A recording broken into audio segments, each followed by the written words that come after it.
Alright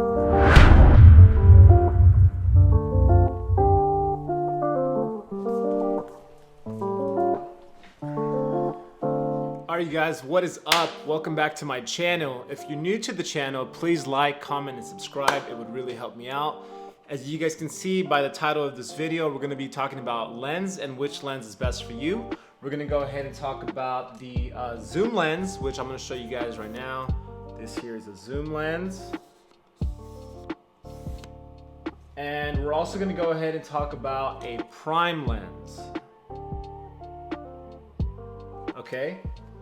So we're gonna go ahead and try to keep this video under 2 minutes as far as the explanation. I don't want to go too into detail. I just want to give you guys a rough foundation in regards to both lens, and hopefully it'll help you decide which lens is best for you, okay? So we're gonna go ahead and look at some samples up on the screen. I took a sample of each individual lens, and I'm gonna go ahead and talk about some of the benefits and why you would maybe want to go for one lens over the other if it's your first lens, and maybe what you want to go ahead and choose down the line once you get more experience or once you have more lens in your arsenal. So let's go ahead and start the timer right now.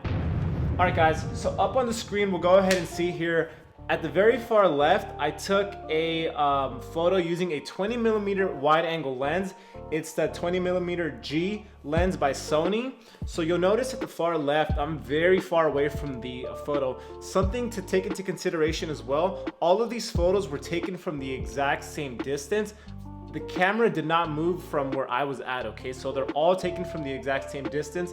You'll notice that with the 20mm to the very left, you can see a lot more, you know, of the background, a lot more of the left and the right side. You can see my full body.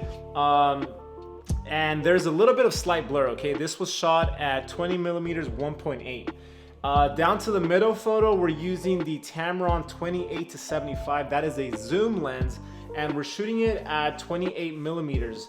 So on this photo, you'll notice that it's a lot more closer than the photos to the left, but it still does show us a full background of the photo. You do have some slight blur in there as well.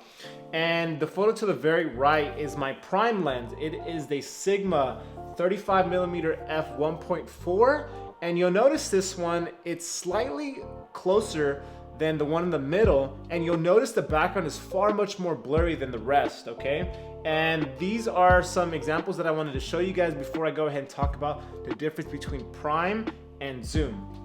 So let's go ahead and mention the zoom lens, okay? The zoom lens, pretty self-explanatory. It zooms in and out, okay? And the reason why you would want a lens like this, let's just say you go to the zoo, let's just say you're traveling and you want to take a photo of something and it's not close by. Well, you have that focal length where you can zoom in and out and you can get closer to the photo without actually moving forward or backwards, okay? So it's pretty beneficial if you travel. To be quite honest with you, this lens, I use it for most of my shoots. All video shoots are shot with this lens, and if I had to choose one lens if I was traveling, it would definitely be the Tamron 28-75 zoom lens. Now let's go ahead and talk about the prime lens. The prime lens does not zoom in. So if you wanted to get closer to your subject, you have to walk forward. And if you want to get further away from your subject, you would have to walk backwards. Now you're probably wondering, why would anyone want to do that? Well, the benefit to prime lenses is they have a specialty, okay? So most portrait lenses are 50mm, 85mm, 105mm, even 100mm. You can probably even use a 35mm for portrait, to be quite honest with you.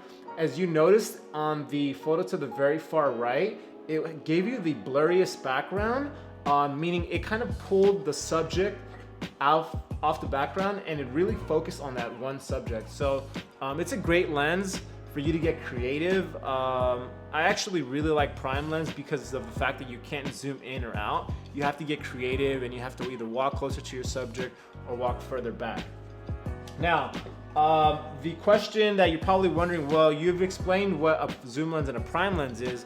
What lens would you recommend for me? If it was my very first lens, and my recommendation for you guys would be a zoom lens.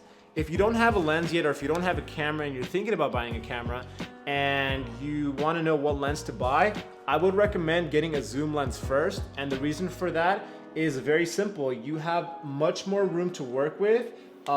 If you're traveling you don't have to worry about either people walking in front of you or behind you, because you can maybe maneuver away from them, versus like a prime lens.